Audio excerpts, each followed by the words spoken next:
დილამშვიდობისა დღეს 20 ნოემბერია ხუთშაბათი დღეს თქვენ ერთსულონების დილას უყურებთ კახა მიქიაშვილთან და ელისაბედ აბულაძესთან ერთად ყველას მშვიდობიან წარმატებულ ბედნიერ დღეს გისურვებთ მადლობა რომ გვიყურებთ მოგესალმებით მეც მადლობას გიხდით რომ დროს გვითმობთ და სასიამოვნო დილას და წარმატებულ ნაყოფიერ დღეს გისურვებთ ვიდრე გადაცემის ანონსს წარმოგიდგენდეთ და სტუმრების ვინაობას გაგაცნობდეთ საეკლესიო კალენდარი მოვისმინოთ და იმ წმინდანების შესახებ შევიტყოთ რომელსაც და საქართველოს მართლმადიდებელი ეკლესია იხსენიებს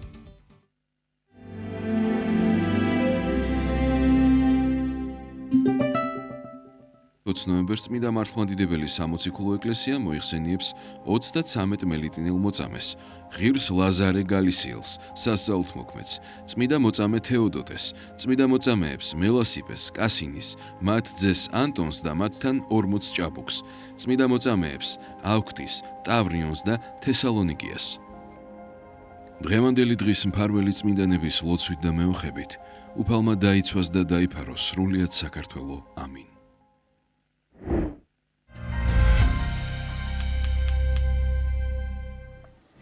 გილოცავთ დღევანდელი წმინდანების სცენებას და რაც შეეხება ჩვენს გადაცემას სულიერი მოძღვრისა და მრევლის ურთიერთობაზე ვისაუბრებთ გადაცემის პირველ ნაწილში და სასაუბროდ გვეწევა ვაკეში მდებარე წმინდა ანდრია პირველწოდებული სახელობის ტაძრის მღვდელმსახური დეკანოზი საბა ჭიკაიძე.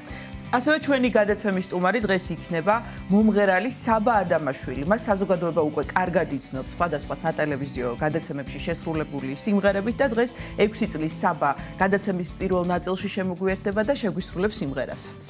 ქალაქ ხეთაში კი მამულიშვილის 7 ნომერში პირველი ქართველი მებაღი დეკორატორის მიხეილ მამულაშვილის ბაღია გაშენებული. მას ახლა მებაღის შთამომავლები უვლიან.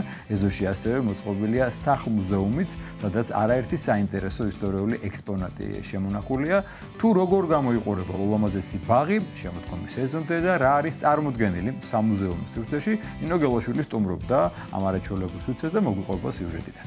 და დღევანდელ გადაცემაში გვექნება სამედიცინო თემაც დასკვნით ნაწილში შემოგვიერთდება ოფთალმოლოგი ვიტრეო რეტინალური ქირურგი ბატონი შალვა სხიტლაძე სტუმართან ერთად ვისაუბრებთ მხედველობასთან დაკავშირებული პრობლემების შესახებ რასაც იწვევს ისეთი დაავადებები როგორიცაა კატარაქტა გლაუკომა და ასე შემდეგ ასეთი იქნება ჩვენი დღევანდელი გადაცემა შემოქმედებითი სამედიცინო ნაყოფიერი სასიამოვნო რჩევები და იმედია რომ საინტერესო იქნება თქვენთვის ცხადია მანამდე ამინდი მოვისმინოთ რა ამინდი გულდება დღეს თბილისში და მთელ საქართველოში დაგიბრუნდებით მოძღვართან ერთად.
მოგესალმებით კიდევ ერთხელ და გადაცემის პირველ სტუმარს წარმოგიდგენთ ვაკეში მდებარე წმინდა ანდრია პირველწოდებული სახელობის ტაძრის მღვდელმსახური დეკანოზი საბაჭი გაიცე დილამშვიდობისა მამასა დაგულოცეთ და მოგესალმებით.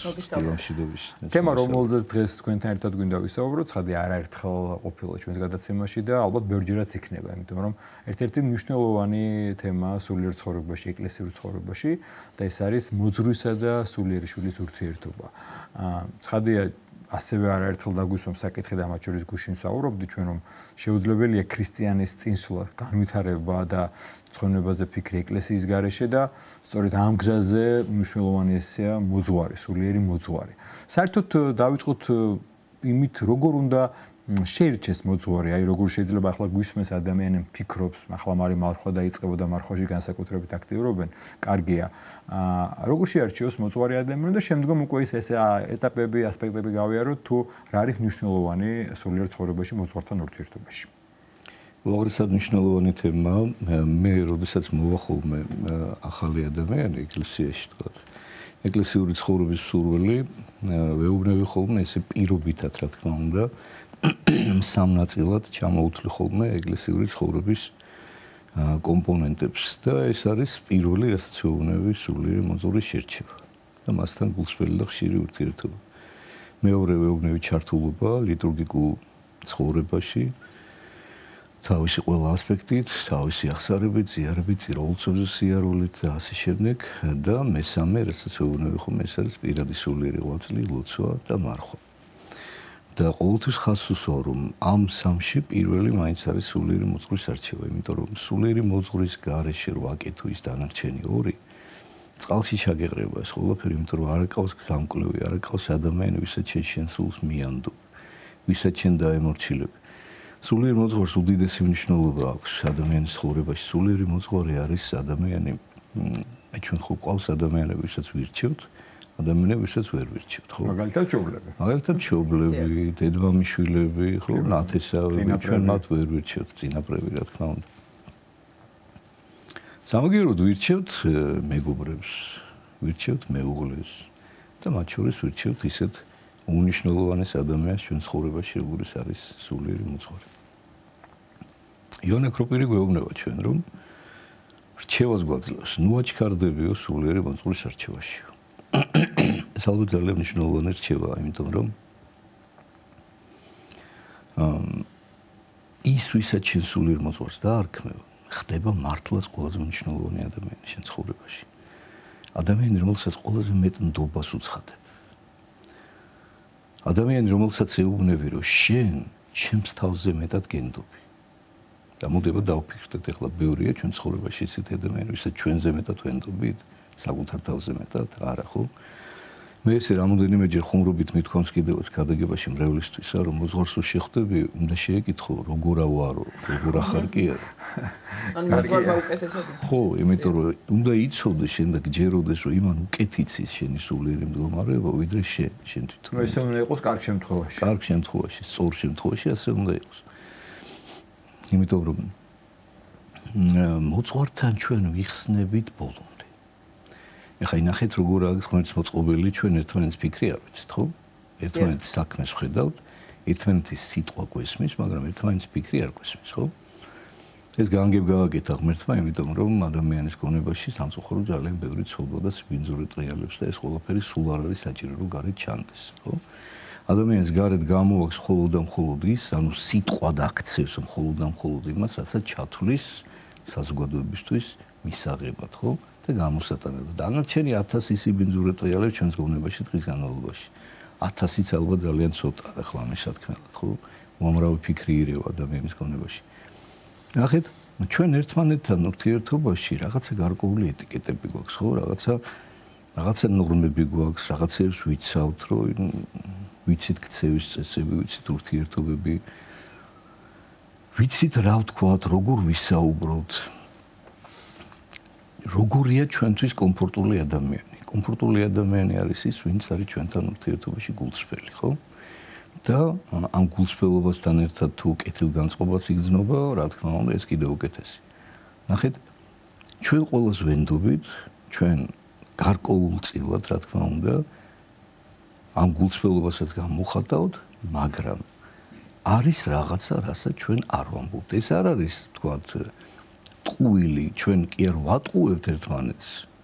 როდესაც ბოლომდე გულწრფელები არ ვართ, უბრალოდ ვთვლით, რომ ეს არ არის აუცილებელი, რომ ბოლომდე ილაპარაკო ყველაფერი ის, რაც ჩვენს გულში და ჩვენს გონებაში ხდება. ხო, იქიდან გამომდინარე, რაც გვთქვი, ხო? ერთადერთი ადამიანი ჩვენ ცხოვრებაში, ვისთანაც ჩვენ არ ვზომავთ სიტყვებს, ფიქრებსაც კი არ ვფიქრობთ, რა ვთქვათ, რა არ ვთქვათ, რა გამოვიტანოთ, რა არ გამოვიტანოთ, ვისაც ჩვენ ფიქრის დონეზეც კი ვეხსნებით და მათ შორის ყველაზე ჭუჭყიანი და ბინძური ფიქრების დონეზეც კი ეს არის ჩვენი სულიერი მოძღვარი. ანუ რა გამოდის აქედან? სულიერი მოძღვარი არის ადამიანი, ვინც ყველაზე მეტად გვიცნობს ჩვენ, ხო? ღმერთის შემდეგ რასაკვირველი. და რატომ? იმიტომ რომ ჩვენ გადავწყვიტეთ ასე. ჩვენ გამოუცხადეთ მას ეს უპირობო ნდობა, აი მე შენ გენდობ ყველაზე მეტად.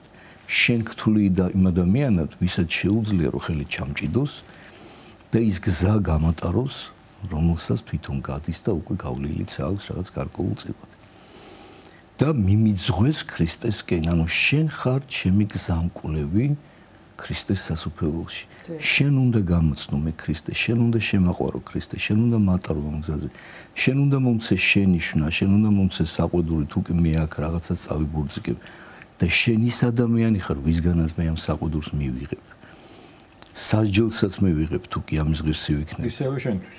რა თქმა უნდა, ისევ ჩემთვის, იმიტომ რომ მე გიცხადებ შენ ამ ნდობას. მე გიცხადებ შენ ამ მორჩილებას. შესაბამისად, სულიერი მოძღვრისა და სულიერი შვილის ურთიერთობა არის ყველაზე საკრალური და ყველაზე ესეთი ახლო ურთიერთობა ადამიანისა, ორი ადამიანისა. შესაბამისად, ცხადია, რომ სულიერი მოძღვრის მხრიდანაც ეს არის უზარმაზარი პასუხისმგებლობა. ხო, აი, ჩვენ ვინ ვიცით ყველაზე საპასუხისმგებლო ადამიანები, ხო, ეს არის თქვა ექიმი, რომელსაც ადამიანის ხორცელი ჯანმრთელობა აბარია, ეს არის მასწავლებელი, რომელსაც ადამიანის ინტელექტუალური განვითარება და აღზრდა აბარია და მე ვიტყოდი, რომ ეს არის ყველაზე მნიშვნელოვანი არის სულიერი მოძღვარი, მღვდელი, რომელსაც აბარია ადამიანის უკვდავი სული, რომელსაც ადამიანი ენდობა და ანდობს ყველაზე ძვირფას და ყველაზე მთავარსაც ამ ქვეყანაზე გააჩნია. თუმცა მამასაბა, რაც თქვენ აღნიშნეთ, ხშირად არ ხდება ესე. თქვენ იდეალური შემთხვევა დახატეთ და სასურველ ვარიანტს ვიძახი, ის რაც უნდა იყოს. და რაც არის სწავლება თქვენდა ეკლესიისა და რის გამოც არის მოძღვრის ინსტიტუტი დაფუძნებული და კიდევ ერთხელ ნათლად გავუსვით ხაზი თქვენ მათთვის ფიქრობს რომ მოძღვარი არის საჭირო, მაგრამ ხდება ისეც, რომ შეიძლება წლების განმავლობაში დავდივართ ტაძარში ბეზიარებით, აღსარებას ვამბობთ, მაგრამ აი ბოლომდე აი ისე რაც თქვენ ბრძანეთ არ ვეხსნებით, არ თვლით ესეთ მნიშვნელოვან პერსონად და თითქოს ანგარებით ვიყენებთ, გვადგება, გვჭირდება ან ვითით რომ საჭიროა და ხარ არის ხოლმე ძალიან ხშირად მიზეზი იმისაც, რომ არანაირი წინსვლა ჩვენ არ გვაგვაჩნია სულიერი და იგივე ადგილ ვტეპრით, პირიქით შეიძლება უკან ვიხებთ და არანაირი შედეგი ჩვენს ტაძარში ერულს არ აქვს თუ ბოლომდე არ ვეხსნებით მოძღვარს და არ გვაგვაცნობიერებული აქვს თქვენ ბრძანეთ რომ მოძღვარი უნდა იყოს ესე იგი ჩემთვის ქრისტესკენ მიმავალ გზაზე ცხონების გზაზე დამხმარე საშუალება და მიმყვანებელი ქრისტესთან. აუცილებლად ასე, ზუსტად ესე არის ჩემო კახა.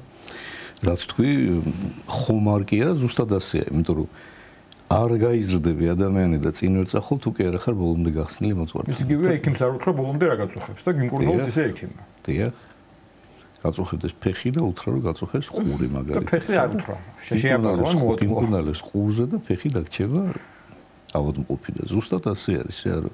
ადამიანი რომელიც მედის სულიერ მოძღვართან და იქ რაღაცებს მალავს, რაღაცებს გეგულწობს, ალბათ აი ეს კითხვა რომელიც ახლა დამეშვი, ალბათ უკავშირდება გულწრფელობას აღსარების დროს, რომელიც არის უაღრესად მნიშვნელოვანი თემა. ეშმაკი ყველანაირად ცდილობს გებრძოლოს, რომ რაღაცნაირად ბოლომდე არ გაიხსნა, ბოლომდე არ ამოიღო ეს ჭუჭყი რაც ინგულშია. უხერხულობაც უშლის ადამიანს. შენზე რა ფიქრებს? უხერხული ეს ერთი მხრივ გასაგებიც არის, იმიტომ რომ არავის არ სიამოვნებს, ამით არ დავიწყე, რომ ჩვენ ახლა ადამიანებთან ურთიერთობაში ხა იმ ჭუჭყს მალავთ, ხო, რა ჩვენ გულშია და იმიტომ რომ ხა არავის არ სიამოვნებს, კაცო, ჭუჭყთან ურთიერთობა, ხო, ანუ ყოველთვის ვცდილობთ, რომ გამოვიტანოთ ის, რაც ჩვენი საუკეთესო ვერსია არის და იმითივე ურთიერთოთ ადამიანებს, ხო, და ისაც ჩვენში ცუდია და ჭუჭყიანია, მალავთ და ვცდილობთ, რომ მოვერიოთ იმას და მოვიშოროთ, ხო, მაგრამ აი აქ არის საქმე ზუსტად, რომ აი თუ შენ გინდა რომ გათავისუფლდე იმ შენი სიბინძურისგან რაც შენს გულშია, აუცილებელია რომ ეს ამოთქვა მოძღვრის წინაშე. მოძღვრის როლი გამოთქმა რა, ბუდიში რა რო არსებობს ესეთი გამოთქმა, რომელიც მე თავიდან ერთ პერიოდი არ მესხონდა, მე მივხვდი. ცოდვა გამხელელი ჯობია. თავიდან მეგონა აი სანამ ეკლესიურ ცხოვრებას დავიწყებდი, ბავშვობის პერიოდს გეუბნებით რა, რომ მეთქი რატოა ესე ნათქვამი, რომ მეთქი რატო უნდა იცოდე ჩემი ცოდვა ყველა მეთქი, ხო? მაგრამ მე მივხვდი რომ აქ არის ზუსტად მოძღვართან გამხელაზე, აღსალებაში გამხელაზე საუბარი, იმიტომ რომ ცოდვა რომელიც ამოითქმება, ცოდვა რომელსაც ადამიანი შეძლებს და თვალს გაუსწორებს, ეს აქედან იწყება პირველ რიგში. და შემდეგ უკვე ამოიღებს გულიდან ის ცოდვა უკვე წელში გადატეხილი ცოდვა, რომელიც უკვე ძალიან დასუსტებულია და ძალიან მალე შეიძლება უკვე ღმერთის წყალობით დაიწყოს. მამასაბა, თქვენ წეგან დაიწყეთ საუბარი მოძღვრის პასუხისმგებლობაზეც და თქვათ იმ კუთხითაც, როდესაც ადამიანი ბოლომდე ვერ იხსნება და ვერ აღწევს გულწრფელობას მოძღვართან. შეიძლება ნანობდეს, მაგრამ უხერხულობის გამო ვერ ამბობს. აქ თქვათ მოძღვრის დახმარება რამდენად მნიშვნელოვანია და მოძღვრის როლი როგორი არის და ყველა მღვდელი არის თუ არა მოძღვარი, ასევე ესეც საინტერესოა და როგორ ხდება მღვდლის მოძღვრად ჩამოყალიბება. კარგი შეკითხვა, ძალიან დიდი მადლობა. მე რამდენადაც ვიცი, საბერძნეთის ეკლესიაში მაგალითად ყველა მღვდელს არ აძლევენ მოძღვრობის უფლებას, არ აძლევენ აღსარების ჩაბარების უფლებას, ანუ იქ არჩევენ რა ადამიანს, ვისაც ამის უნარი, ნიჭი და შესაძლებლობა აქვს. გამოცდილება უპირველეს ყოვლისა, რა თქმა უნდა. ასაკით შეიძლება ხო ითვლებოდეს გამოცდილება. იგივე ხდება ათონზეც, რაც ვიცი ზუსტად. კი ბატონო. ჩვენ პავლე მოციქულის გვეუბნება და გვაფრთხილებს ამასთან დაკავშირებით, რომ ნუ ყოველნი მოძღვრით, ანუ რამე თუ ამისთვისო უდიდესი საჯელი შეიძლება მიიღოთ. მაგით როგორი საშიში გაფრთხილება არის. ფრთხილად ვიყავით, ყველანი ნუ მოძღვრობთ რა. და ყველანი ნუ ქადაგებთ, ყველანი ნუ ხართ მასწავლებლებიო. იოანე ოქროპირის გვეუბნება ადამიანი, რომელსაც ჯერ კარგად არ აქვს შესწავლილი ეს სულიერი გზა, რომელზეც სხვაც უნდა ატაროსო, ხო? ჯერ მოწაფეაო და მასწავლებლობას უნდა იბრალებსო ყველათ. ეხლა ეს ძალიან აქტუალური და ძალიან მნიშვნელოვანი პრობლემაა რა, რომ ალბათ ეხლა დღეს ჩვენ მეც მათ შორის ალბათ ეხლა სასულიერო პირების დიდი ნაწილი ჯერ კიდევ მოწაფეებად ვითვლებით, მაგრამ რაღაცნაირად ვცდილობთ, რომ რაღაცა ვკადნიერდებით, რომ მოძღვრებიც ვიყოთ და სხვებს რაღაცა ჩვენი რაღაცა თუნდაც მცირე რაღაც გამოცდილება გაუზიაროთ. ეს ალბათ ის ამბავია რა, უძაღლო ქვეყანაში რო კატებს აღებებენ რა, მაგრამ თავდაბლობით ამბობთ ახლა. თავარი ალბათ ის არის, არ ვამბობ თავდაბლობით, აი მე მართლა ესე ვთვლი რა, იმ დარას დრო გადის სხვათა შორის.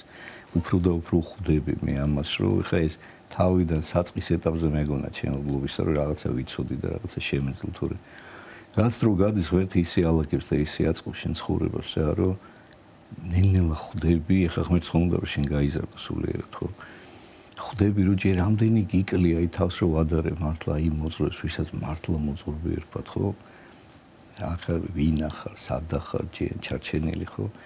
თუმცა ძალიან მნიშვნელოვანია ის, რაც შენ დასვიეს შეკითხვა, იმიტომ რომ არ არის ადვილი, აი სწორედ ამითი დავიწყეთ ჩვენ ხო საუბარი რა, რომ მოძღვრის შერჩევა.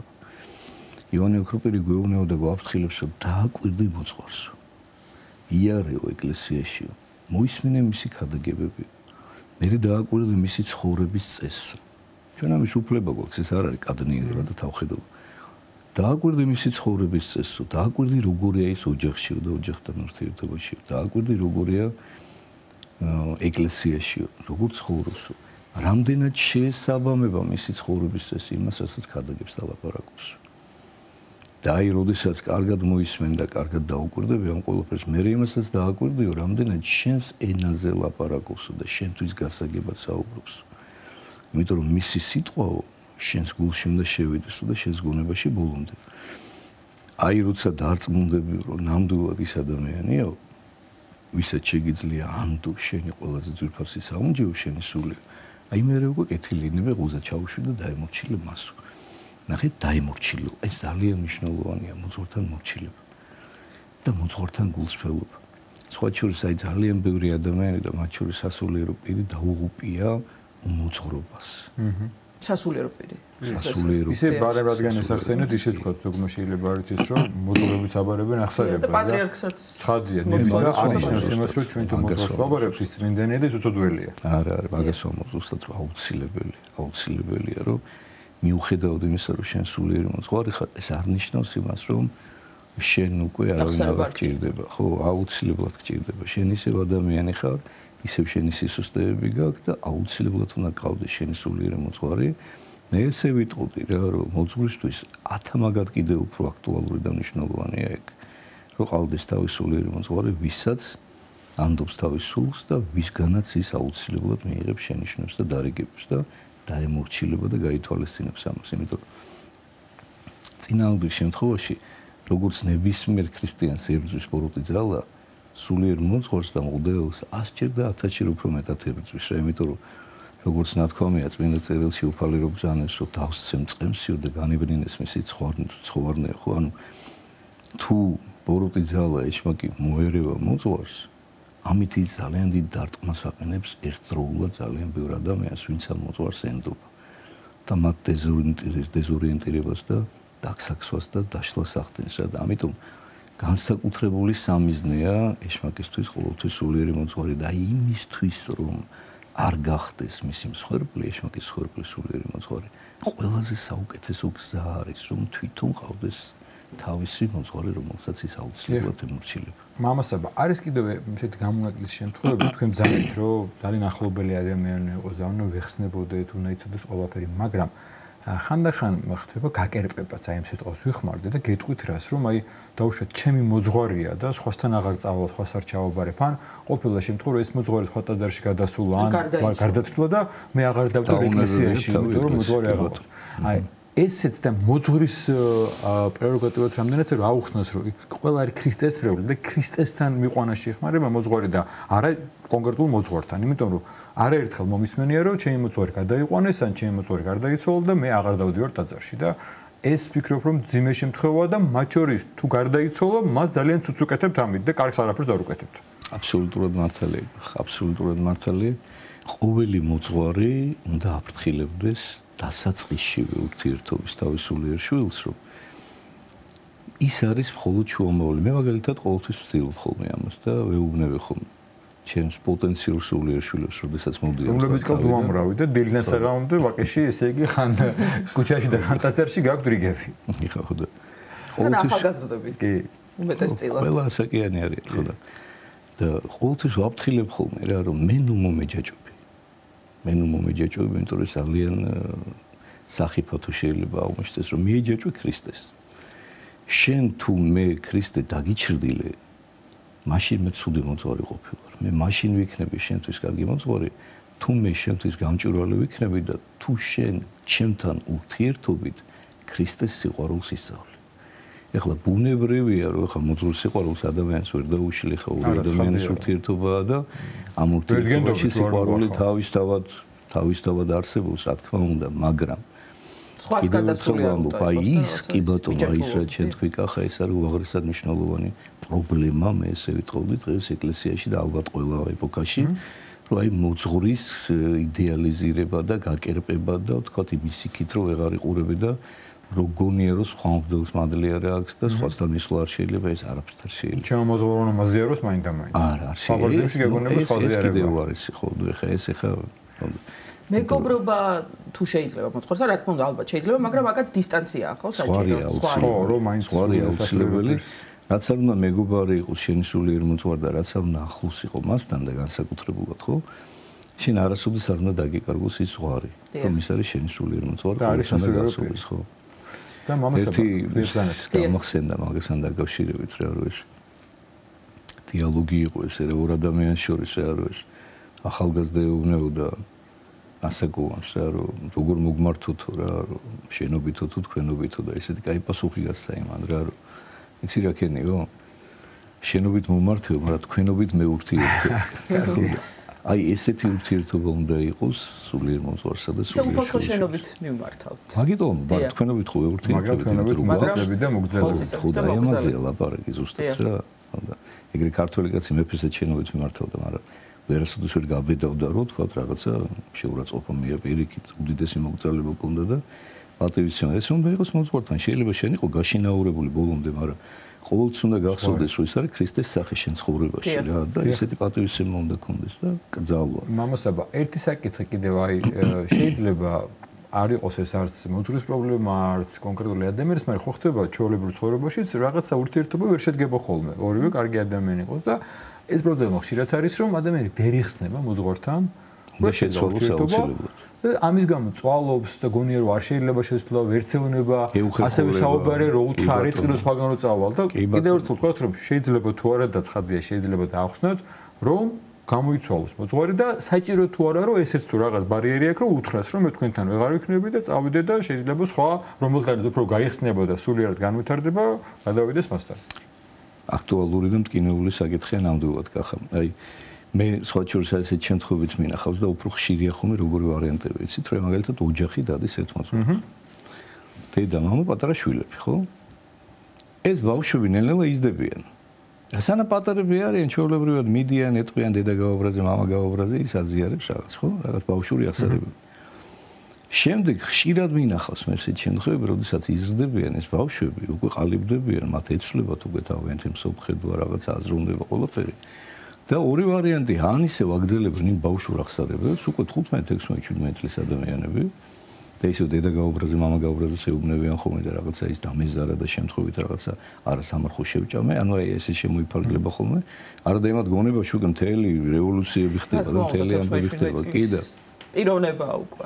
ხო და ან აი ესეთი რამე რჩება და აგრძელებენ ისე ამ ურთიერთობას და თავის მოტყუებაა ეს ყველაფერი. ან თუ არა და ხდება ხოლმე ისე რომ უკვე უხერხულობას გრძნობენ, უკვე გრძნობენ რომ ერიდებათ.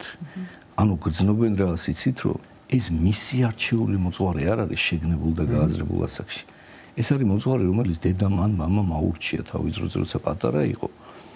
და გრძნობს რომ ის სიახლოვე არ არის მათ შორის რაც უნდა იყოს. ან შეიძლება ის რაც შენ თქვი კახა რომ თქვა გაშინაურებული ძალიან ბავშვი თავიდანვე უყურებს როგორც რაღაცა ოჯახის წევრს ბიძიას რაღაცა რომელმიც ბავშვობიდან იცნობს მას და ერიდება, ეუხერხულება მასთან გახსნა ისეთ თემებზე რომელიც აღსარებისთვის უაღრესად მნიშვნელოვანია, ხო და ვერ იხსნება. არის ზოგიერთი რომელიც ლახავს და იხსნება ამას ყველაფერს, მაგრამ ზოგი ვერ იხსნება. ესეთ შემთხვევაში მე ვფიქრობ რომ აუცილებელია რომ მან თვითონ მოიწიოს ის ადამიანი ვისთანაც გაიხსნება და ის მექანიკური ხო? აუცილებლად კი და ეს უკაცრავად აი თუ შეიძლება დავასრულებ ამასთან დაკავშირებით რა რომ აი ძალიან მნიშვნელოვანია ეს რომ მორიდების გამო სხვა შორის სამწუხაროდ არის ესეთი ფაქტებიც რა რომ ზოგიერთი მოძღვარი თვითონ ებღაუჭება ის საკუთრებს ამა თუ იმ მრევლის წევრს და თვითონ აუხერხულებს მას რომ არ წავიდეს მისგან, იმიტომ რომ რაღაცა მისი თავმოყარეობა, ილახება, ამითი, ამ თქვათ რაღაცა განსაკუთრებულად უყვარს და ვერ ელევა, არაფრით არ შეიძლება. ეს აი არაფრით. თვითონ მოძღვარმა არ უნდა მიიჭაჭოს. მე ყოველთვის ვეუბნები ხოლმე მრევლსა და ალბათ ესეა სწორი რა, რომ არჩევანის კომფორტი გაქვთ თქვენ. ჩვენ ვართ თქვენი მსახურები. თქვენ ირჩევთ, ვისთან გინდათ, ვისთან არ გინდათ რა.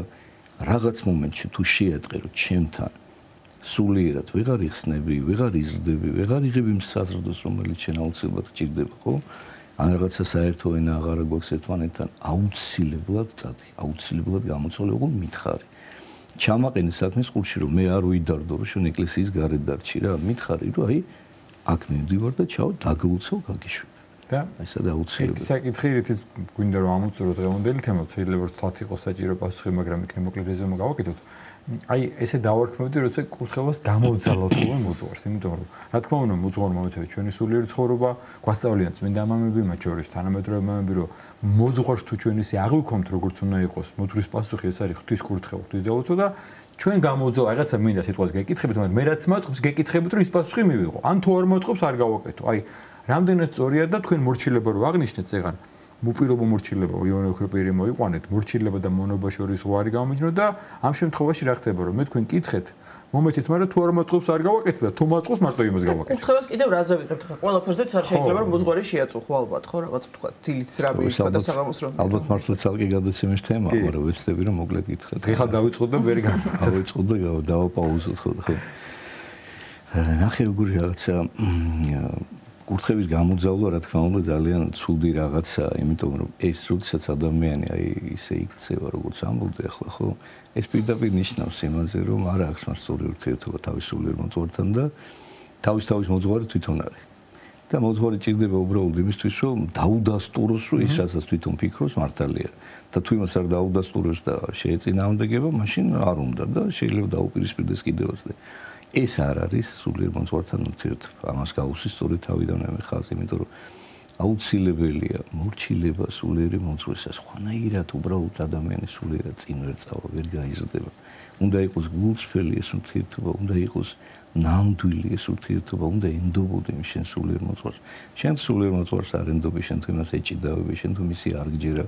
მაშინ უთხარი პირდაპირ კაცო, აი ამაზე ვსაუბრობთ ახლა რა, რომ ახლა შენ არ ხარ ის ადამიანი, ვისაც მე ამ ხელოვნებას უნდა უცხადებდე და მოდი რა მე შევცვლი რა.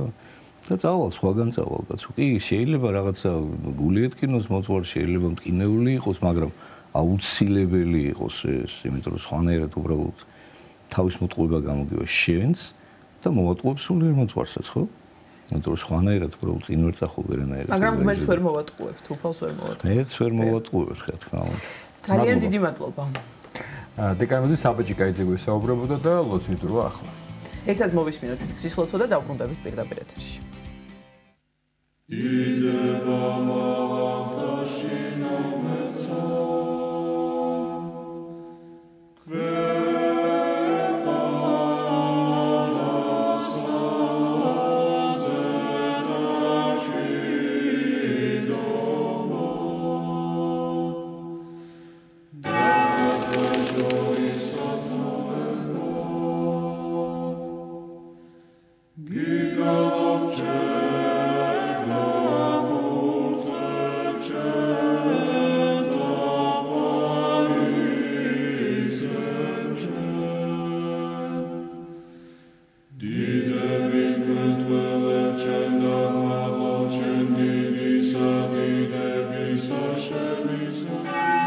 ჩვენო რომელი ხარ ცათაშინა წმინდა იყავნ სახელი შენი მოვედინ სუფევა შენი იყავნ ნება შენი ვითარცა ცათაშინა ეგრეცა ქვეყანასა ზედა პური ჩვენი არსობისა მომეც ჩვენ დღეს და მომიტევენ ჩვენ თანანადებნი ჩვენი ვითარცა ჩვენ მიუტევებთ თანამდებთა მათ ჩვენთა და ნუ შემიყანებ ჩვენ განსაცდელსა არამედ მიხსნენ ჩვენ ბოროტისაგან რამე თუ შენი არს სუფევა ძალი და დიდება მამისა დაძისა და წმინდისა სულისა აცდა მარადის და უკუნითი უკუნისამდე ამინ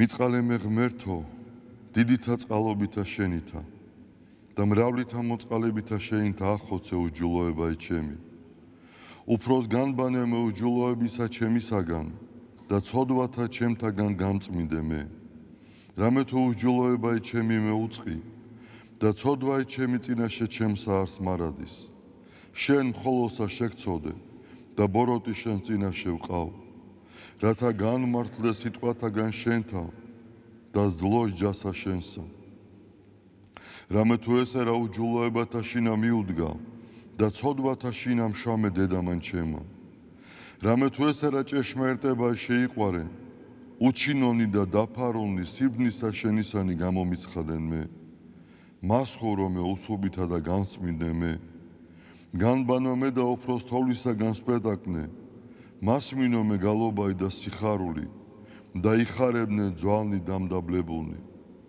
გარე მიაქციე პირი შენი ცოდვათა ჩემთაგან და ყოველი უჯულოებაი ჩემნი ახოცე გული წმინდა დაბადე ჩემთანა ღმერთო და სული წრფელი განმიახლე გვამსა ჩემსა ნუ განმაგდებ მე პირისა შენისაგან და სულსა წმინდასა შენსა ნუ მიმიღებ ჩემგან მომეც მე სიხარული მაცხოვარებისა შენისა და სულითა მთავრობისათა დამამტკიცე მე ვასწავლე უჯულოთა გზანი შენი და უღმრთონი შენ და მოიქცენ მიხსენ მე სიცხთაგან ღმერთო ცხოვრებისა ჩემისაო იხარებდეს ენა ჩემი სიმართლესა შენსა უფალო ბაგენი ჩემნი აღახვენ და პირი ჩემი უთხრობდეს ქებულებასა შენსა რამე თუ უკეთუმცა გენება მსხვერპლი შემცა მეწირა არამედ საკვერთხი არ აგთნდეს მსხვერპლი ღმრთისა არს სული შემოსრული გული შემოსრული და დამდაბლებული ღმერთმა არა შეურაცხყოს. კეთილი უყვა უფალო ნებითა შენითა სიონსა და აღეშენენ ზღუდენი იერუსალიმისანი. მაშინ გთნდეს მსხვერპლის სიმართლისა შესაწირავი და ყოვლად დასაწველი.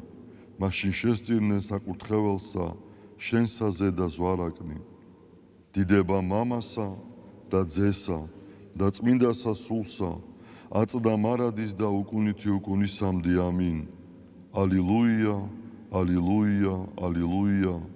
დიდება შენ და ღმერთო. ალილუია, ალილუია, ალილუია. დიდება შენ და ღმერთო. ალილუია, ალილუია, ალილუია. დიდება შენ და ღმერთო ჩვენო, დიდება შენ და ღვთისმშობელო ქალწულო გიხაროდენ, მიმადლებულო მარიამ უფალი შენთანა. კურთხეულ ხარ შენ დედათა შორის და კურთხეულ არს ნაყოფი მუცლისა შენისა. რამე თუ მაცხოვარი გვიშევ სულთა ჩვენთა. უფალო დიდება შენ და გადაარჩინე და გამთლიანე საქართველო. უფალო დიდება შენ და გადაარჩინე და გამთლიანე საქართველო. უფალო დიდება შენ და გადაარჩინე და გამთლიანე საქართველო.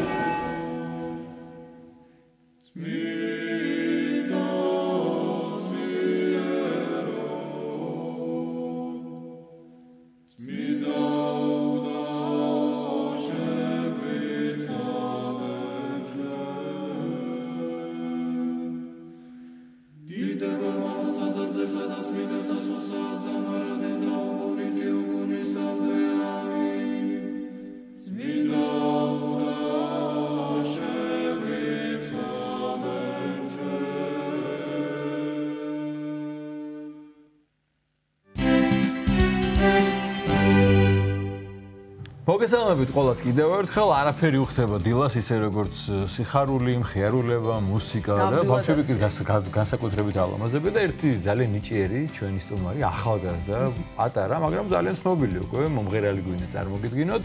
საზოგადოება კარგად იცნობს არაერთი სატელევიზიო პროექტიდან, გადაცემიდან და მოკლედ ჩვენი გადაცემის სტუმარიც არის, ცხადია, საბა ადამაშვილი. სულ რაღაც 6 წლის საბა, დილამშვიდობისა.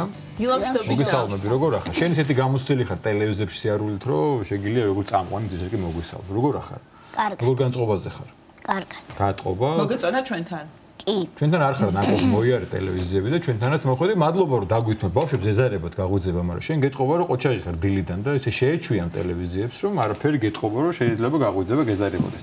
რა თქმა უნდა ჩვენ როგორც მომღერალი წარგადგინეთ ისე და იმედია გვიმღერებ, მაგრამ ესე იგი საბა გარდა მუსიკალური ნიჭისა ძალიან ისეთი ერუდირებული და თავისი ასაკისთვის საკმაოდ ესეთი მწოდნი ადამიანია. მე მგონი მაყურებელსაც ჩვენც გვახსოვს და მაყურებელსაც სხვადასხვა გადაცემიდან ამ კუთხითაც. მე უნდა გითხრათ რომ ბევრი რომ ისეთი იცის საბა, რაც მე არ ვიცი. მაგალითად სამყარო ბიბლიური ასაკი იცის როგორც ვიცი საბა, მესეა? კი. შეგიძლია გითხრა, ან გაგვაგებინო. აბა გითხარი ბიბლიური. მეცნიერები სულ დაობდნენ. დედამიწა რამდენი წლისაა? ზოგი ამბობდა 2 წლისაა. ხო. ზოგი ამბობდა 3 წლისაა. აჰა. და რა გადაწყდა და ბოლო-ბოლო? ვერ გაარკვიეს. ხო. მერე რაზე მივიდნენ? შეთანხმება რაზე შედგა? და კოსმოსში რაკეტა უნდა გაიგზავნა. ხო. და ელოდებოდნენ რომ კოსმოსში დიდი მტვერი იქნებოდა. ვა. და მერე რა მოხდა? და რო გაფრინდნენ. ხო. 2 სანტიმეტრი მტვერი დახვდათ. ვა. ხედავში? კოსმიური მტვერი, რაც დედამიწის ბიბლიური ასაკია. ვა, ხედავში, ნიცოდი? მართლა არ ვიცი, ნამდვილად არ ვიცი. მადლობა საბა რომ გაგვაგებინა ეს ამბავი. შენ კიდე მე ვიცი რომ მომისმენია, გამიგია, მსმენია რომ რაღაც ისტორიული ამბები იცი ძალიან ბევრი როგორც ჩვენი ისტორიის, ასევე სოფლიო ისტორიის და მათ შორის აი ბევრი ჩვენთვის სასიკადულო, მათ შორის წმინდანების ცხოვრება, ისტორია. აი განსაკუთრებით თუ ყავს გამორჩეული ისტორიული პერსონა ან მეფე, ვინც განსაკუთრებით გიყვარს შენ და გიყვარს ხოლმე მათზე საუბარი. არის ესეთი ვინმე? კი. ვინ არის? აი მეფე რეკლე ვახტანგ გორგასალი თამარ მეფე. ვახ. აბა რომელზე გინდა ეხლა რო გვესაუბრო? აი რომელზე გვეტყოდი რამეს? აი უცებ რო გითხრა მაგ სამიდან რომელზე გინდა რამე გითხრა განსაკუთრებული რომელთა ცხოვრებაც და საქმიანობაც შენთვის შთამბეჭდავია. მეფე ერეკლეს. ერეკლეზე, აბა ერეკლეზე რას გვეტყვი? რა გიყვარს ერეკლეს ცხოვრებაში და მის მეფობაში? გითხრა? აბა რა უნდა გქნა, მიდი. მეფე ერეკლეს დროს საქართველოს შემოესია სპარსეთი. ხო? და მეფე ერეკლეს ძალიან მცირე ჯარი ყავდა. და რუსეთს თხოვა დახმარებისთვის. მაგრამ არ დაეხმარა. ხო. არ დაუდგნენ გვერდში. მერე რა მოხდა? და მერე 300 არაგველი მოვიდა და დადეს პირობა, რომ ან ბრძოლის ველზე დავეცემითო, ან გავიმარჯვენთო. ხო და ბრძოლის ველზე დაეცნენ გმირულად. ყველა. და ეკლესიამ წმინდანად ჩერა. აი ესე დაუდგნენ მეფე ერეკლეს და მეფე ერეკლე დიდი პიროვნება იყო. მე როგორც ვიცი, 6 მოხთვის კადეც უნდა იცოდე შენ ამბები 6 თაღაიშვილზე, ხო ასეა? ხო. აბა რას გვეტყვი 6-ზე? შენთვის რითია მნიშვნელოვანი და რა იცი 6-ის ცხოვრებიდან? 6 იყო ღვთისკაცი. კი. და ძალიან უნდოდა რომ შვილი ყოლოდა. აჰა. და საგანძური იცი როგორ გადაგვირჩევნა? აბა მოგვიყევი. შვილივი თული და საგანძური. რა მაგარი ფორმულირება. ნახე ამაზე არ მიფიქრე სხვათა შორის არასდროს. ბევრ ფულს თამასობდნენ. მაგრამ მაინც არ მისცა. იმიტომ რომ ეს საგანძური არისო მარტო ქართველებისო. მაგარია. სხვათა შორის აქვე უნდა აღვნიშნოთ, შეიძლება ბევრმა იცით, ბევრმა არ იცით, მაგრამ ჩვენ ტელევიზიაში განსაკუთრებით გვიხარია, რომ საბა ბრძანდება მოძღვრის პატრიარქის ნათლული და ასევე სასულიერო პირის მამა ალექსი ადამიანშვილის, რომელიც ბრძანდება ქაშვეთის ტაძრის მოძღვარი, მრავალი 10 წლეულია უკვე მოძღვარია და მისი შვილიშვილი და ეტყობა ეს რაღაცა გიმო პატრიარქის ნათლულობა და მოძღვრის, მაგრამ სიმღერა როდის დაიწყეს აბა? მე მგონი ჯერ ღოროდა და მე დაიბადა. რას თავი გახსოვს ხომ მღერი სულ ბავშვობიდან? კი. პატრიარქის ნათლული ხარ ეს დარწმუნებული გიხარია და პატრიარქს რო ხვდები ხოლმე ეგ მომენტები თუ გახსოვს და აი შენთვის რა სიხარულია რომ შენი ნათლი არის პატრიარქი. აი ეს ალბათ გიხარია ხო განსაკუთრებით? კი. ახალ სიმღერებზე მუშაობ, იმიტომ რომ პატრიარქს დაბადების დღეზე ვუმღერო. უმზადებ პატრიარქის ეხა რომელზეც და აღსაყრებიზე დაბადებით უმზადებ ახალ სიმღერას რამეს? კი. ვა, მაგარი იქნება და მე ვიცი რომ ამდენჯერმე მქონდა საშუალება საბას პატრიარქთან მის ნათლიასთან წარუდგარიყო და თავის ნიჭიერება გამოევლინა. იცი რა, ჩვენ რო 6-იმე ვახსენეთ და შენ კარგი ფორმულირება გააკეთე რომ შვილივით უვლიდაო ამ საგანძურს, და ეს საგანძური იმიტომ უვლიდა და იმიტომ უყვარდა რომ თავის სამშობლო უყვარდა ძალიან და ჩვენ შეგვინარჩუნა და ერთი მისი ასევე გურული კაი ადამიანია ჩვენს წერილობაში, რომელსაც განსაკუთრებით კარგი რაღაც აქვს სამშობლო და თქვენ როდარ დუმბაძეს და ხო არ იცი ეგ ამბავი ჩვენ სამშობლოზე რა თქვა დუმბაძემ? სამშობლოც ვიცი. აბა მიდი გითხარი ერთი ეგეც. სამშობლო ისეთი ფენომენია, რომელსაც ასაკი არ გააჩნია. ისევე როგორც დედას და დედასავით მარადიულია. იქნებ ვაზია სამშობლო. დაუკვირდით თუ ქვევით ასხია და ჩოქილმა უნდა დაკრიფო. და თუ ზევით ასხია ხელებ აპყრობილნა. ეს ორივე ძალიან გავს ლოცვას. ლოცვას ხომ დაჩოქილების კითხულობენ და ხელებ აპყრობილებიც. ლოცვა კი ისე არაფერს არ უხდება, როგორც სამშობლოს. და კიდევ სწორედ სამშობლო იცი რა არის? აბა? თვით მფრინავი და რომ გადმოიხედები და უზარმაზარ კავკასიონს რო დაინახავ. გული რო აგიჩქარდება და თვალზე ცრემლი მოგადგება. აი ეს არის სწორედ სამშობლო. მაგარია, ოჩო. მოკლედ მარტო მომღერავი არ ყოფილა საბა ნამდვილად და გადავიდეთ სიმღერის ნაწილზეც და მოგვიყევი საბა შენი აი შემოქმედების შესახებ როდის დაიწყეს სიმღერა, როგორი სიმღერების შესრულება უფრო გიყვარს? როგორ არჩევ სიმღერებს, ხო ეგეც გითხარი და აბა გახსოვს დაახლოებით შენ რა ასაკიდან დაიწყე თუ რაც გახსოვს შენი ცხოვრება მას ვერ მღერი ვეღარ იხსენ როდის დაიწყო 3 წლიდან 3 წლიდან დაიწყო სულ რაღაც 6 საათი და 3 წლიდან დაიწყო აბა ესაა საქმე და იცი რა მითხარი ეს რო მღერი ხოლმე ამ გადაცემებში და ჩვენთანაც მოხვედი გავიგე სახში როცა თავისუფალი დრო გაქვს და არ გაქვს ზოგადად რეპეტიცია ან ჩაწერა შენთვის თუ ღიღინო ხოლმე და მღერი თუ სახში არ მღერი ხოლმე თუ თან მღერი სახშიც მღერი ხოლმე ხო ასე იგი ყველაზე ძალიან ის თამაში გიყვარს ყველაზე მეტად რისი თამაში ხო აი ერთობი აი რა გიხარ რა გართობს ყველაზე ძალიან სახში რის თამაშობ ხოლმე? მანქანები გიყვარს, რაღაც თოფები გიყვარს, კარტობა გიყვარს. შენ ზედი მოძრაობდი ხარ, რაღაც უცნაური თამაშები გიყვარება რაღაცები. მე კაი თამაშები. თუ გიყვარს კაი თამაში უნდა გიყვარდეს, მეც ესე მგონია. მანქანები თამაში. მაგარია, მანქანები თამაში მაგარია. პულტიანი მანქანები გიყვარს თუ როგორი მანქანები? რა? პულტიანი მანქანა გიყვარს თუ როგორი მანქანა გიყვარს? ხელით რომ უნდა ატა. უფრო აზროვნებ მაგ დროს, ხო? ხო. შენს რეპერტუარში რასაც აქამდე ჩაგიწერია, თუ გაქვს გამორჩეულად საყვარელი სიმღერა, რომელსაც რომ ღერი განსაკუთრებით გიხარია. არის ესეთი სიმღერა, რომელიც ძალიან გიყვარს? კი. აბა რომელია? ოსოლემი. ვედაშენ იტალიის სიყვარული ერთნაირად. რაღაც შეგიძლია წაგიმღერო ერთი რამე ფრაზა. ოსოლემიოდან. რაღაც უცებ. შეგიძლია ხა წაგიმღერო, სანამ იგადახო. კი. აბა მიდი. Che bella cosa una giornata e sole, un'aria serena dopo una tempesta, bell'aria fresca, pareggiana fresca. Che bella cosa una giornata e sole. Bravo, ძალიან მაგარი. ეხა ჩამოვედი იტალიიდან და ესე იგი განმიახლე იტალიის ელფერი. მე უკან უნდა გაბრუნდე სასწრაფოდ. ისე მომანდომე იტალია. ეხა ნახე იქ აღარ აგაწევინე, იმიტომ რომ დაგაზოგინე ხმა, იმიტომ რომ ეხა გვინდა რომ თხოვ გადახვიდე სცენაზე, რას გვიმღერებ დღეს? რა სიმღერას წარმოუდგენ ჩვენს მაყურებელს, რა შეასრულებ? თბილისის მზე. ლილიკონებსადი სიმღერა? ხო. მაგა დილას არაფერი უხდება ისე როგორც თბილისში. ალბათ დიდი მადლობა. გაგვიხარდა რომ ჩვენი სტუმარი იყავი. შენ ძალიან მცირე რამ მოახერხე ხა მოგიყოლა შენ იმდენი რამე იცი, მაგალ გადაცემები სჭირდება, მაგრამ კიდე ხო გვესტუმრები და მოგვიყვები. კი. კარგი, მოდი მაშინ მოგცემ მიკროფონს. ჩადი ფრთხილად, გადადი სცენაზე, დაიკავე, გაიხედე კამერისკენ და აბა თბილისის ლილიკონებსადი საბა ადამაშვილის შესრულებით თხოვთ მუსიკას. გამოშვი მაესტრო.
მადლობა, აი ესე ლამაზი სიმღერით და ნოტებით გამოაღვიძეთ თბილისის საბამ. ჩვენი ახალგაზრდა დამწყები კი არა და უკვე ძალიან წარმატებული პატარა ნიჭიერი მომღერალი საბა ადამაშვილი გწვდომდა და ძალიან დიდი მადლობა საბას ამ საოცარი განწყობისთვის, რაც შემოიტანა ჩვენ სტუდიაში და მაყურებლების ოჯახებში, რომლებიც გვიყურებენ. ვაგრძელებთ გადაცემას, მამულაშვილის ცნობილ ბაღზე უნდა ვნახოთ ახლა სიუჟეტი, ქალაქ მცხეთაში, მამულაშვილის 7 ნომერში პირველი ქართველი მებაღე დეკორატორის მიხეილ მამულაშვილის ბაღია გაშენებული. მას ახლა მებაღის შთამომავლები უვლიან. ეზოში ასევე მოწყობილია სახლ-მუზეუმი, სადაც არაერთი საინტერესო ისტორიული ექსპონატია შემონახული. თუ როგორ გამოიყურება ეს ულამაზესი ბაღი შემოდგომის სეზონზე და რა არის წარმოდგენილი სამუზეუმო სივრცეში, ნინო გელაშვილის მიერ მომზადებული სიუჟეტიდან შევიტყოთ, ახლა შეგვიძლია ვნახოთ ეს სიუჟეტი.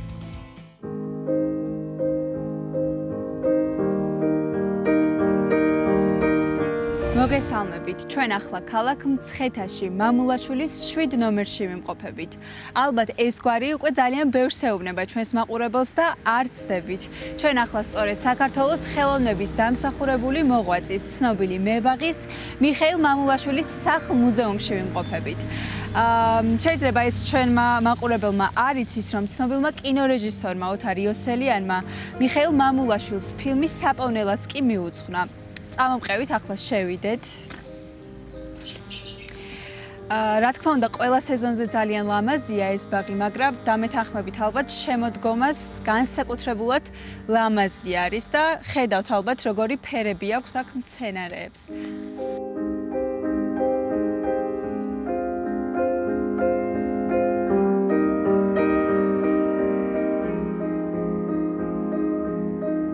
აქ ჩვენ დაგვხვდნენ მებაღის ოჯახის წევრები, რომლებიც ახლა ამ ბაღს უვლიან და მოგესალმებით. სასიამოვნოა. სასიამოვნოა ჩვენთვისაც მოგზავნით. ახლა დავათვალიეროთ ერთად ეს ბაღი.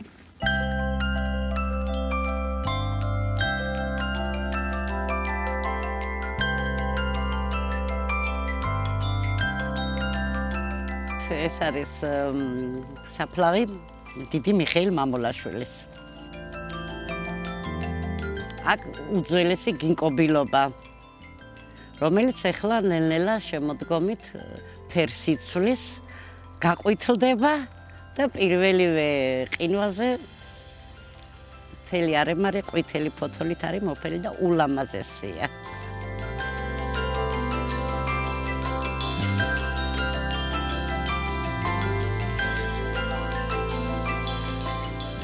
ეხლა შემოდგომა ხრიზანთემების პერიოდი გვაქვს, ულამაზესი ფერები გვაქვს, ულამაზესი სახეობები გვაქვს, ძალიან ლამაზია. ეს დეკორაციებია, ვცდილობთ პაპას სტილი შევინარჩუნოთ. მე მგონი ნაწილობრივ გამოგვდის. 7 წლის იყო, როცა ყვავილებისადმი განსაკუთრებული სიყვარული გაუჩნდა. ბედის სხვადასხვა სფეროში ცადა, ბოლოს კი მაინც მებაღეობას მიჰყო ხელი და მთელი თავისი ცხოვრება ყვავილებს მიუძღვნა. დღეს, თითქმის 2 საუკუნის გასვლის შემდეგაც კი მიხეილ მამულაშვილი საქართველოს პირველი მებაღე დეკორატორია. მცხეთაში მდებარე მისი სახელობის ბაღი კი უდიდეს კულტურულ მემკვიდრეობად ითვლება. ეს იყო ადამიანი, არ ვიცი, საუკუნეში, 2 საუკუნეში ალბათ ერთხელ იბადებიან ესეთი ადამიანები. გლეხის ოჯახში დაიბადა, გლეხები იყვნენ, 5-6 წლის იყო, რო თამაშობდა ყვავილებით და ქვებით თამაშობდა. თვითონ 7 წლის იყო, რომ პატარა ბაღიც კი გააშენა, არაგვიდან მოქონდა ხეები და პატარა ხეები და რგავდა ეზოში და მთელი დღამთავის ბაღს დაჰყურებდა. პაპამ ეს ბაღი დაარსა 1893 წელს. მაგრამ წლის თავზე ისეთი სიტყვა მოვიდა, რომ ყველაფერი მიწასთან გაასწორა და ხელმეორედ მომდევნო წელს ისევ განაახლა. ამ ბაღს ესაჭიროებოდა დამხმარე მეურნეობა და კიდე მცირე ნაკვეთი, მიწის ნაკვეთი მცხეთის ბოლოს ნარეკვავს ვეძახით. ისეთი ადგილი იყო, რომ მგლები და დათვები ბუნაგობდნენ და თვითონ ამუშავებდნენ, თვითონ და თავის დედმამიშვილები ამუშავებდნენ ამ მიწის ნაკვეთს. დღეს მიხეილ მამულაშვილის დანატოვარს მისი შთამომავლები უვლიან. ცხეთის ბაღში 2000-ზე მეტი ჯიშის მცენარეა გაშენებული.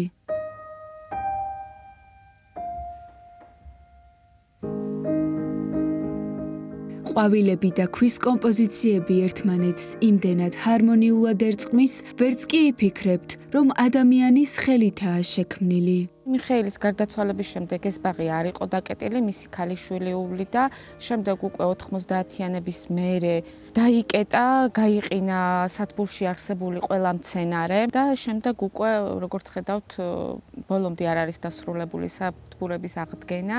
ბაღის აღდგენა, რეაბილიტაცია მიმდინარეობს ყოველწლიურად, იმიტომ რომ ძალიან ბევრი შრომა ჭირდება ბაღს და ამ ეტაპზე არც დამხმარე არ ყავს და არც იმის საშუალება არ გვაქვს რომ ავიყვანოთ დამხმარეები და რაც შეგვიძლია ყველანაირად ზრუნავთ. სულ სხვა პროფესია მაქვს დამთავრებული, მაგრამ ამ წლებმა და ამ მუშაობამ მასწავლა რა სჭირდება მცენარეს, რა უნდა და ნელ-ნელა ვსწავლობთ, ასე რომ ვთქვათ. როგორც ამბობენ, ილია ჭავჭავაძემ თავად სთხოვა მიხეილ მამულაშვილს, რომ მისი ბაღი გაეშენებინა და მებაღემაც მთელი გული და სული მიუძღვნა ამ საქმეს. იმასაც ამბობენ, რომ დიდი ილიას გარდაცვალების შემდეგ 20 წელიწადს ყოველ გაზაფხულზე ჩადიოდა მიხეილ მამულაშვილის საგურამოში და ილიას ბაღს სიცოცხლის ბოლომდე უვლიდა. ილია ჭავჭავაძეს ქვევრის სარქველის ქვარის პაპა ძალიან დიდი მეგობარი იყო ილია ჭავჭავაძის. ილია ჭავჭავაძეს გაუშენა საგურამოში ბაღი და პაპა თავის სიცოცხლის ბოლომდე უვლიდა ილიას კარმიდამოს. ძალიან დიდი თაყვანისმცემელი იყო ილიასი. ილია ისე საგურამოში არ ჩამოვიდოდა, რომ ცხეთაზე არ გაევლოდა, პაპასთან არ შემოსულიყო. ერთ დღეს პაპა ესტუმრა ილიას და ქვევრები გარეცხილი იყო და ეს სარქველები კედელთან ეყოდა.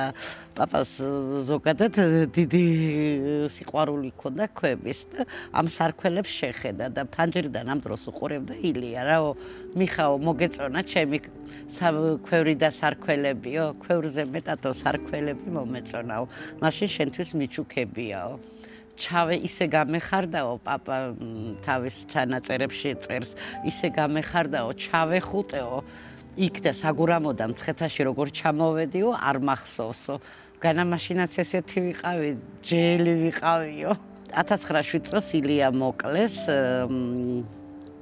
ჯერ კიდევ სისხლი შეუშრობელი იყო პაპამ თავის ახლობლებთან ერთად ის ადგილი მთლიანად ყვავილებით დაფარა.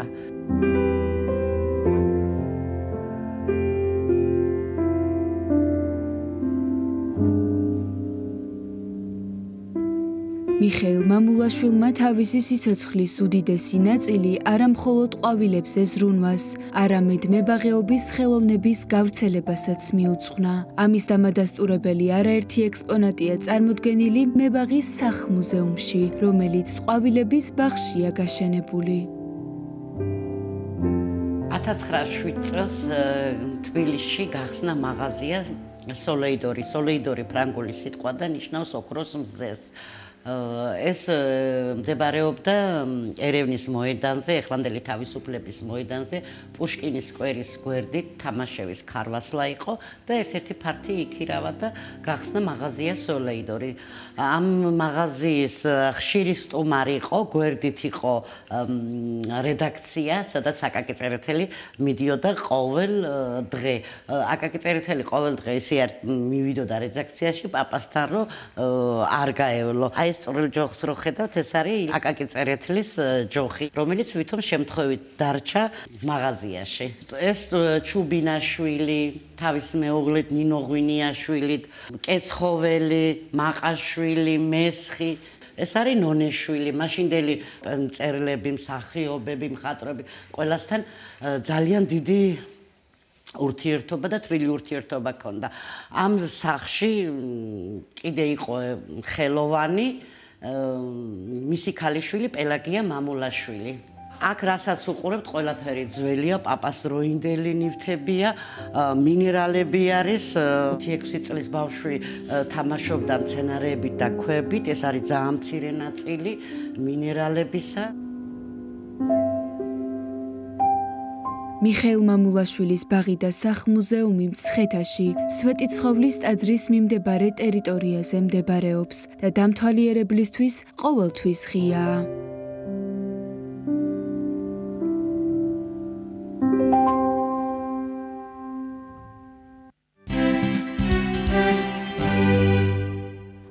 ვაგრძელებთ გადაცემას სამედიცინო თემით, შემოგვიერთდა ოფთალმოლოგი, ვიტრეო რეტინალური ქირურგი ბატონი შალვა სხიტლაძე. სტუმართან ერთად ვისაუბრებთ მხედველობასთან დაკავშირებული პრობლემების შესახებ, რასაც იწვევს ისეთი დაავადებები, როგორიცაა კატარაქტა, გლაუკომა და ასე შემდეგ. მოგესალმებით ბატონი შალვა. მადლობა ჩვენთან მოგზაურობისთვის. დიდი მადლობა. უნდა ვისაუბროთ იმაზე, თუ როგორ გავუფრთხილდეთ ჩვენს თვალის ჩინს. მით უმეტეს მაშინ, როდესაც ასაკი გვემატება და დავიწყოთ იმით, თუ რომელი არის ყველაზე გავრცელებული დაავადებები ასაკობრივი. ერთ-ერთი ყველაზე მნიშვნელოვანი ალბათ ის უნდა დავიწყოთ არის კატარაქტა. კატარაქტა არის ადამიანის თვალში არსებული ბროლის შემოღრევა, რომელიც ძირითადი მიზეზი განვითარების არის, რა თქმა უნდა, ასაკი, მაგრამ შეიძლება განვითარდეს ვთქვათ იყოს თანდაყოლილი, რომელიც ახალგაზრდებს ემართება, შეიძლება განვითარდეს რაღაცა ინფექციური დაავადებების ფონზე, შეიძლება განვითარდეს დიაბეტის ფონზე, შეიძლება განვითარდეს ტრავმის შედეგად, შეიძლება განვითარდეს სხვადასხვა დასხივების შედეგად და ასე შემდეგ. მრავალი მიზეზი აქვს, მაგრამ ყველაზე ხშირად ხდება უფრო ხანდაზმულ ადამიანებში. რა არის მისი სიმპტომები? ყველაზე ხშირი სიმპტომი არის ბურუსი. ანუ ადამიანები იძახიან, რომ მე დამებინდა მხედველობა, ვხედავ ბურუსში და ამის ფონზე მოგმართავენ ეკიპს. რაც შეეხება ვიზუალურადაც თვალსაჩინო არის ეს. ვიზუალურად თვალსაჩინო იმ შემთხვევაში თუ უკვე ძალიან შორს წასულია, ამიტომ ჩვენ რეკომენდაციას ვაძლევთ პაციენტებს, რომ საწყისი სიმპტომების გაჩენის ფონზეც კი უნდა მოგმართონ, იმიტომ რომ ადრე იყო ესე ტენდენცია ელოდებოდნენ, ექიმებიც კი ეუბნებოდნენ პაციენტს, რომ უნდა დაელოდო დამწიფებას და მერე უნდა მოხვიდეთ, მერე უნდა გაიკეთო ოპერაცია, იმიტომ რომ მაშინ კეთდებოდა ოპერაციები დიდი განაკვეთით და მოსახერხებელი იყო ამ მწიფებროლის ამოღება. დღეს ჩვენ ვაკეთებთ ოპერაციებს 2 მილიმეტრიანი განაკვეთიდან, ანუ ეს არის ულტრაბგერით, ეს არის ნანოლაზერით, ანუ ყველაზე დამზოგავი ტექნოლოგიებით ჩვენთა კლინიკა ახალმზერაში ყველაზე თანამედროვე ტექნოლოგიებით კეთდება ეს ოპერაცია ამერიკული ხელოვნური ბროლებით და რა ვიცი, ყველასთვის ხელმისაწვდომია, რადგან ჩვენ მონაწილეობთ საყოველთაო სისტემაში, ჯანდაცვის სისტემაში და ეს სფერო ზოგადად საქართველოში ძალიან არის განვითარებული. ძალიან განვითარებულია ჩვენი სამინისტრო გვერდში გვიდგას და ამას ყველაფერს მაქსიმალურად ვაკეთებთ. დიახ, ბროლის შემოღრევა რას ნიშნავს? აი მაინც ისე ჩვენთვის გასაგები ენაზეც რომ ბროლის შემოღრევა მარტივად რო აგიხსნათ, ან ჩვენ გასაგები ენაზე ბროლი არის ესეთი გამჭვირვალე სხეულაკი, რომელიც წესდარიგით არანაირი შემოღრევა არ არსებობდეს და იმის გამო რომ ესე ვთქვათ ჩვენ ასაკში შევდივართ, მასში არსებული ნივთიერება, რაც არის შიგნით თვითონ ბროლში, ის იმღრევა და თეთრდება და ანუ აღარ ატარებს სხივს, ანუ შუქი რო შემოდის, ბროლში ვეღარ გადის და აქედან გამომდინარე ჩვენი გამოსახულება რაღაცას რო უყურებთ, ან ბურუსშია, ან თუ ძალიან დამწიფდა ეს ბროლი, საერთოდ ვეღარ ვხედავთ. გასაგები, ანუ მკურნალობასაც შეეხება, მკურნალობა არის მარტო ქირურგიული, არანაირი წვეთები, არანაირი ტაბლეტები ამას არ შველის, როცა ადამიანს ეს დაავადება ემართება. თუნდაც საწყის სტადიაში. თუნდაც საწყის სტადიაზე აუცილებელია მიმართოს ეკიპს, რომ უკვე ქირურგმა გადაწყვიტოს არის ამჟამად უკვე საოპერაციო თვალი თუ თქვათ მოგვიანებით და დავიბაროთ კიდე კონტროლზე რომ მე გავუკეთოთ ოპერაცია. თუმცა ოპერაცია ძალიან საჭირო და ყოველთვის აშინებს ადამიანს და ნუ არ არის სასიამოვნო. რამდენად რთულია ეს ოპერაციები, რამდენად ხანგრძლივია და რამდენად შეიძლება მოყვეს გართულება და ნებისმიერი ოპერაციის შემთხვევაში აღდგება მხედველობა სრულად თუ არის გამონაკლისის შემთხვევები რომ შეიძლება ვერ აღდგეს. იცით რა არის, ანუ კატარაქტის შემთხვევაში ოპერაციები დღეს ძალიან დაიხვეწა, ანუ ტექნოლოგია იმდენად განვითარდა რომ დროცა ჩქარდა დაახლოებით ჭირდება ნუ უხეშად რო გითხრათ ალბათ 10 წუთი მთელ ოპერაციას პაციენტის დაწოლიდან სახლში გაშვებამდე და რაც შეიძლება მაშინვე სახლში უშვებთ? იმავე დღეს მიდიან სახლში, ანუ ჩვენთან პაციენტები ამბულატორიულ რეჟიმში იკეთებენ ოპერაციებს და იმავე დღეს შეუძლიათ სახლში წავიდნენ. ოპერაცია მორჩება თუ არა, მიდიან სახლში. ყილთან არის ეს დაკავშირებული ამ სიამოვნო შეგრძნებასთან? იმიტომ რომ თვალის გაყუჩება ხდება როგორც წვეთებით, ანუ არანაირი ნემსები არ ჭირდება დღევანდელი ტექნოლოგია, კიდევ ერთხელ მედიკამენტებიც ისეთია რომ ძალიან კარგად ყუჩდება, დრო სადღაც 10 წუთი გჭირდება, რაც შეეხება რეაბილიტაციას. მეორე დღეს უკვე იწყებენ პაციენტები დანახვას, ასე ვთქვათ, ნუ გააჩნია შემთხვევაში თუ კატარაქტა ძალიან რთული მწიფეა, მაგას გონებით თავისთავად იმ მწიფე კატარაქტას რეაბილიტაცია შეიძლება ერთ თვე დაჭირდეს, მაგრამ თუ მარტივი კატარაქტა იყოს, სადღაც დაახლოებით ერთ კვირაში სრულად რეაბილიტირებულია თვალი, ან პაციენტს შეუძლია უკვე და ჩვეულებრივ იყოს სამსახურში იაროს ყველაფერი გააკეთოს, ანუ არანაირი პრობლემა არ შეიძლება. და რადგან თქვენ ბძანეთ რომ რა თქმა უნდა ნებისმიერი ექიმი ნებისმიერი მიმართულების იძახის და ეს ცხადია რომ დასაწყისშივე აუცილებელია რომ აღმოიფროს. აი კიდევ ერთხელ დავაკონკრეტოთ, რა არის პირველი გამომწვევი მიზეზი, რომ ჩვენ მოხდეთ, რომ შეიძლება ეს პრობლემაა და იქნებ კარგი გონოს, რომ რაღაც დაღრილობა, რაღაცა წნევაა და მოხდეთ, რომ ეს სხვა რამეა და სასწრაფოდ მივიდეთ ექიმთან. ანუ პირველი სიმპტომები ძირითადად მაინც ხედლობის დაბინდვა. ანუ ეს არის ვთქვათ, რომ რაღაცა ბუნდოვნად ხედა? ბუნდოვნად ხედავს ადამიანი, უფრო ხარისხი უფუშტება მხედველობის და ეს არის ხოლმე. შავი წერტილები რაღაც. შავი წერტილები კიდე სხვა რაღაც დამახასიათებელია. ის უკვე ბროლის უკან არის მინისტრების სხეული და მინისტრების სხეულის შემგროვებია, რომელსაც კიდე ცალკე ესე ვთქვათ მნიშვნელოვანი ნიშანია, თუ ადამიანს გაუჩნდება ვთქვათ შავი წერტილები თვალში ხედავს, რომ მცურავი წერტილები აქვს, ხო? იმენაც აუცილებლად მომიმართოს ექიმს, არა აქვს მნიშვნელობა ახალგაზრდაა თუ ასაკში, იმიტომ რომ ორივე შემთხვევაში შეიძლება ეს იყოს ესე ვთქვათ საშიში ნიშანი იმისი, რომ ვთქვათ ბადურაზე სადღაც ბადურა დაზიანდა, გაჩნდა ნახევი და იმ ბადურის ნახევიდან ესე ვთქვათ ან სისხლი ჩაიღო არა ან რაღაც ესეთი მიხდება უჯრედების მიგრაცია მისებს ხელში და აქედან გამომდინარე ხედავენ ამას. მე მოდიან ჩვენთან, ჩვენ ბადურის სპეციალისტები ამას ვნახულობთ და ვამაგრებთ სპეციალური ლაზერი გვაქვს, რომელთაც ხდება აი ამ არსებული თუ გაჩნდა ნახევი იმის დამაგრება. მაგრამ თუ არ მოვიდა დროულად, მაშინ პაციენტს ემართება უკვე ბადურის ჩამოცლა ან ჩამოშლა, რა ვიცი, ყველა როგორც ფორმულება. ბადურის ჩამოშლაზეც ვისაუბრებთ, დიაბეტის შემთხვევაში არის ხოლმე თვალის ხედელობის დაქვეითება და დიაბეტის ხანგრძლივობასთან ერთად ასევე იზრდება რისკი, რომ სხვადასხვა დაავადება განვითარდეს. რა დაავადებებზე არის საუბარი, ეს რომ გვიტყვათ? დიაბეტური რეტინოპათია. დიაბეტი ძალიან აზიანებს თვალს, დიაბეტის როგორც ტიპი 1, ტიპი 2, მაგრამ უფრო აგრესიულად ტიპი 2-ის დროს ზიანდება ხოლმე თვალი, უფრო ჩქარა. ტიპი 2 თქვენიც დრო უვითარდება ადამიანს უფრო შემდგომ ეპიზოდზე, არა თქვა დასაწყისში და დაბადებიდანვე.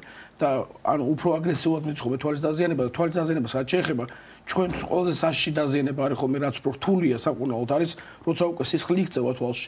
როცა უკვე ბადურაზე იზრდება ახალი სიზარღვები და ეს ახალი სიზარღვები იწვევს ბადურის მოჭიმვას, ასე ვთქვათ, მუქაჩვას და შემდგომში ავითარებს ბადურის ტრაქციულ ჩამოცვლას. და ამიტომაც ამ პაციენტებს ჭირდება ხოლმე ქირურგიული ჩარევა და არის კიდე პაციენტები, ვისაც დასაწყისი აქვს დიაბეტური რეტინოპათიის, ანუ არსებობს ორი ფორმა, არსებობს არაპროლიფერაციული, უფრო მარტივი და პროლიფერაციული. აი ამ არაპროლიფერაციულს შედარებით შეიძლება თვალი მიადევნო და დააკვირდე, მაგრამ პროლიფერაციული რომელიც არის, იმას უკვე ჭირდება თვალში ინექციების გაკეთება, სპეციალური ნივთიერება შეყავს თვალში, რომელიც ესე ვთქვათ, იწვევს დაზიანებული სიზარღვებიდან სისხლის გაჟღერას, საიდან წყდება იმის ესე ვთქვათ რეგენერაციას, ან ასევე გვაკეთებთ ლაზერფოტოგრაფიას. დასაწყის ეტაპზე თუ მოვა პროლიფერაციულიც რომ იყოს და რომ მოვიდეს დასაწყის ეტაპზე, ექვემდებარება, იმიტომ რომ კუნაობთ ნემსით და კუნაობთ ლაზერით. ამ სპეციალურ ლაზერით ხდება ბადურის მოწვა იმ არეების ცენტრალური ზონის გარდა, რომ ადამიანს ესე ვთქვათ ძირითადი მთელი კონცენტრაცია თვალში არსებული ჟანგბადის წავიდეს ცენტრში და ცენტრი იკვებოს და ესე ვთქვათ ამითი განმოვითაროთ უკვე განვითარება იმ ახალი გაზრდილი სიზარღვების. იცით რა მინდა გითხრათ, თქვენ ახსენეთ უმეტეს შემთხვევაში ეს არის ასაკი და შეიძლება ინფექცია სხვა გამომწვევი მიზეზები თუ შეიძლება არსებობდეს, რამაც უფრო ახალგაზრდა ასაკში წარმოაჩინოს პრობლემა ან დააჩქაროს ამ დაავადების გახშირება. დიაბეტთან დაკავშირებით? ზოგადად. რა თქმა უნდა არსებობს, ანუ აქ ძირითადად ანუ ყველაზე ხშირად ანუ ახალგაზრდები თუ მოდიან, ახალგაზრდებში არის ხოლმე მაგას ვთქვით, ახალგაზრდებში არის ხოლმე, თქვა შეიძლება იგივე კატარაქტა იყოს, რომელიც არის თანდაყოლილი, ან შეიძლება იყოს ძირითადად არის ხოლმე ტრაუმული, ანუ ტრაუმის შედეგებია. უბრალოდ უნდა მოუფრთხილდნენ ახალგაზრდების თავისთავად, ანუ ბევრი დადის რაღაც ეს საშიში სპორტზე, ბევრი ექსტრემალი ყავს ამ შემდეგ და ამიტომ რაღაცა არის სპეციალური დამცავები რაღაცები, რომ თავი დაიცვანო რაღაცა აირიდონ თავიდან ესეთი და რამდენად შეიძლება გამომწვევი მიზეზი იყოს, ან შეიძლება ხელშემწყობია დაავადების, დაუშვათ აი მუდმივად დაღლა, მუშაობა, კომპიუტერთან ჯდომა, კითხვა, გადაღლა მხედველობის.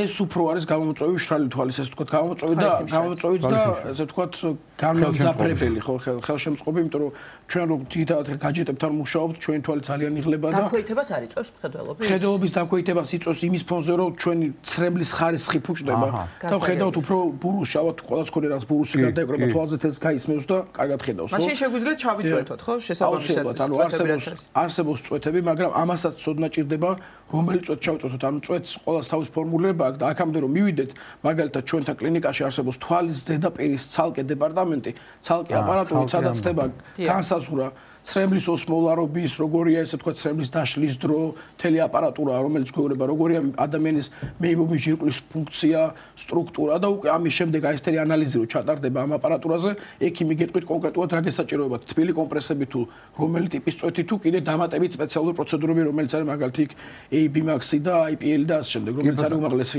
ბოლო ტექნოლოგიები შავ თვალში. დიაბეტის თემა რო წამოვწიოთ წინ, რას მიაქციონ ყურადღება დიაბეტიანებმა რომ არ გააჩქაროს დიაბეტიანებში ყველაზე ანუ უბრალოდ მიაქციოს დიაბეტიანმა და მისმა ენდოკრინოლოგმა ყურადღება არის ენდოკრინოლოგთან როცა მიდის პაციენტი და იგებს რომ მას შაქრიანი დიაბეტი ტიპი 2 აქვს აუცილებლად უნდა გააგზავნოს ის პაციენტი პირდაპირ ოფთალმოლოგთან პირდაპირ როგორ იმავე დღეს თუ არა თქვა მეორე მესამე დღეს რომ შეამოწმოს შეიძლება არაფერი საანგაშო ახდებოდეს მაგრამ ოფთალმოლოგი იმას ეტყვის რომ თქვა კონტროლზე მოხვალ 3 თვეში 6 თვეში ამას ოფთალმოლოგი განსაზღვრავს თავარია რომ ჩვენმა კოლეგებმა ჩვენთან ეს პაციენტები გამოაგზავნონ რომ იყოს ჩვენი მეთვალყურეობის ქვეშ დანარჩენი უკვე პაციენტმა უნდა არეგულიროს მისი შაქრის დონე სისხლში რაც ჩვენთან ძალიან მოუწესრიგებელია ჩვენ და სამწუხაროდ მაგრამ ჩვენ ყველანაირად ვცდილობთ პაციენტებს აუხსნათ ეს რამდენად ვერაგი და სასში დაავადებაა და აქედან გამომდინარე გონია რომ უფრო მეტად ინდომებენ ჩვენთან კონსულტაციის შემდეგ და უფრო არეგულირებენ და აწესრიგებენ ამ პრობლემას. დიახ, ბატონ შალვა, ასევე გვინდა ვისაუბროთ გლაუკომის შესახებ, ეს არის დაავადება, რომელიც სიბირმავეს იწვევს, ხომ? თუ კი არ მიექცა ყურადღება.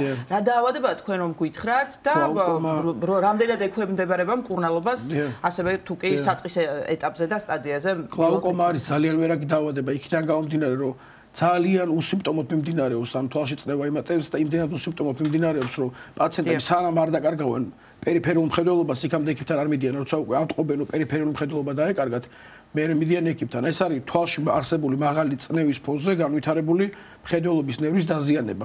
ანუ მკურნალობასაც შეეხება კურნალობა არის, აქაც არის მედიკამენტები, რამოდენიმე ჯგუფის მედიკამენტებია, რომელსაც პაციენტს უნიშნავთ დასაწყისში, რომ წნევამ დაიწიოს, თუ წნევა არ დაიწევს თავისთავად, მერე არსებობს სხვადასხვა ტიპის ქირურგიები, ანუ არსებობს თქვათ ოქროს სტანდარტია ტრაბეკულექტომია, ეს ოპერაცია, მაგრამ არსებობს მერე რიგი თვალის შუნტები, არსებობს სპეციალური ლაზერები, რომელთაც ხდება აი ამ ესე ვთქვათ იმ წყაროს მოსპობა, საიდანაც თვალში სითხე გამოიყოფა და ამის ფონზე ხდება უკვე თვალში არსებული წნევის შემცირება. რამდენიმე სიტყვა რომ გითხრათ ბადურის ჩამოშლაზეც, დრო ბევრი არ გვაქვს, მაგრამ ბადურის ჩამოშლა პირადად ჩემი სპეციალობა მე ბადურის ქირურგი ვარ და ჩამოშლა ორივე ტერმინი შეიძლება ეს არის დაავადება, როგორც აგიხსენეთ, ბადურაზე არსებული გაჩენილი ესე ვთქვათ ნახევიდან შედის სითხე ბადურის ქვეშ და ხდება ბადურის აშრევება. ეს შეიძლება ნებისმიერ ასაკში დაემართოს ადამიანს, მაგრამ ძირითადად მიდრეკილი არიან მაღალი ახლომხედველები, ვისაც აქვს მაღალი მინუსი, იმიტომ რომ მათი თვალი უფრო გრძელია და მათი ბადურა უფრო თხელია და აქედან გამომდინარე ტენდენცია იმისი, რომ ბადურა ჩამოეცალოს პირველად მაღალია და ეს არის ადამიანები, ვისაც უკვე რაღაცა ასაკში მაგალითად 55-დან 60 წლამდე ჩვენს თვალში ანუ ბადურაზე არის დამაგრებული მინისებრი სხეული. ეს მინისებრი სხეული ყველასთან ჩვენთან იწყებს ფიზიოლოგიურად მოცილებას, ანუ შორდება. აი რომ შორდება, ხო, სადაც იპოვის ბადურას თხელს, იქ გაიხევა და იმავე წამს თვალში არსებული სითხე რაც არის, თვითონ მინისებრის სხეული 99% წყალია. ანუ ეს წყალი ხრელში შევა, ჩვეულებრივი ფიზიკაა, შევა ხრელში, ჩაგროვდება, ჩაგუბდება და ჩამოსვლის ბადურას. რაც შეეხება ოპერაციას, ესეც ძალიან მაღალი ტექნოლოგია, ძალიან ვიწრო განაკვეთებით, ალბათ თითო მილიმეტრიანი, როგორც თქვენ გიყურებიათ, ალბათ ენდოსკოპიური ქირურგია, ესე ვაკეთებ ჩვენ სამ ოპერაციას. რეაბილიტაცია უფრო გრძელია ვიდრე კატარაქტის, მაგრამ თუ პაციენტი დროულად მოგმართავს ჩვენს ხელში ეს პაციენტები კეთილსაიმედო შედეგებს ხდებენ, იმიტომ რომ რაც უფრო მალე გაკეთდება ოპერაცია, ეს ძალიან მნიშვნელოვანია. ოპერაცია უნდა გაკეთდეს მეორე დღეს, მესამე დღეს, ანუ მაქსიმუმ ერთი კვირის განმავლობაში. იქიდან გამომდინარე, რომ უფრო მეტი მხედველობა მიეცეს პაციენტს, რაც უფრო გვიან მოვა, თავისთავად შედეგები უფრო ნაკლებია. ნებისმიერ შემთხვევაში აღდგება მხედველობა თუ არ იმდენად დაგვიანებული მომართვენება, რომ შეიძლება გართულდეს. არის ისეთი დაგვიანებული მომართვენება, რომ შეიძლება საერთოდ ოპერაციას აზრი არ აქვს. ეგ ერთი, ან გავაკეთოთ იმისთვის, რომ მოხდეს თვალის როგორც ორგანოს შენარჩუნება. ნიშნავს იმას, რომ თვალი, როცა დიდი ხნის ჩამოცვლა იწყებს დაპატარებობას, ანუ პტიზისზე მიდის და იჩუტება. ეს რო არ დაემართოს ადამიანს, ანუ ამისთვისაც კეთდება სპეციალური ოპერაციები, არის სპეციალური იმპლანტები და ამ შემდეგ რაც რო თვალი შევინარჩუნოთ, მაგრამ ამიტომაც ჩვენ მოვისარგებლოთ ეთერით, რომ პაციენტებმა დროულად მოვიდნენ, დროულად მოგმართონ, რომ დროულად გავუკეთოთ ოპერაციები, რომ ესე ვთქვათ, დროულად აგვადგინოთ მათი მხედველობა. დიახ, და რეკომენდაციები და რჩევები ჩვენი საუბრის ბოლოს, როგორ გავუფრთხილდეთ თვალის ჩის, გავუფრთხილდეთ თვალის ჯანმრთელობას ნებისმიერ ასაკში და განსაკუთრებით 50 გადაცილებულმა ადამიანებმა, 50 წელს გადაცილებულმა ადამიანებმა როგორ უნდა მიხედონ თვალს? ალბათ პირველ რიგში არის სწორი კვება და სწორი ცხოვრების რეჟიმი. ამასაც მნიშვნელობა აქვს, რა თქმა უნდა, იმიტომ რომ სწორი ცხოვრების რეჟიმი არის, რომ არ უნდა გქონდეთ ჭარბი წონა, არ უნდა გქონდეთ მაგალითად უნდა ეცადონ რომ არ გქონდეთ მაღალი წნევა, არ უნდა გქონდეთ ასე ვთქვათ სისხლში შაქარი მაღალი, ანუ უნდა იკვებონ ჯანმრთელად, მაგალითად კვების მხრივ, ხო, ანუ თვალს რაღაც დანამატები ჭირდება, ეს დანამატები არის მაგალითად იგივე სტაფილოში, იგივე თევზში, იგივე ასეთ პროდუქტებში, სადაც ეს ვიტამინები და მინერალები. ანუ ეს მითი არ არის, თქვათ ბავშვებიდან როგორ ესმოდა რომ სტაფილო, თევზი, ხიზილავა კარგია. მითი არ არის, არა, თვალ მითი არ არის, ანუ ამას თავისი სამეცნიერო მტკიცებულებაც აქვს, არის პრეპარატებიც, ანუ ეს თქვა თვალის ვიტამინები, რომელიც შეიცავს აი ამ ნივთიერებებს კონკრეტულად არ ჩამოთვლი და აქედან გამომდინარე კლინიკური კვლევები ჩატარებულია და დაახლოებით 30% 40% პაციენტებში ვინც ამ ვიტამინებს იღებდა ანუ მე მათი დაავადების პროგრესირება ან თუნდაც არ ემართებოდა თუნდაც ეს ასაკობრივი მაკულის დეგენერაცია ან თუ ემართებოდათ ესე ვთქვათ აღარ პროგრესირებდა ისე შორს ამიტომ აი ამ ნივთიერებებთა მიღებას და ამ ვიტამინების მიღებასაც რაღაცა აზრი აქვს ძალიან დიდი მადლობა ჯანმრთელობას გისურვებთ თქვენს და ჩვენს მაყურებელსაც ოფთალმოლოგი ვიტრეო რეტინალური ქირურგი შალვა სხიტყვაძე საუბრობდა სტუდიაში ელისაბედ აბულაძე კახამიკიაშვილი მუშაობდა და ხვალამდე გემშვიდობებით მე პირადად მეც ხვალამდე გემშვიდობებით ნახვამდის დროებით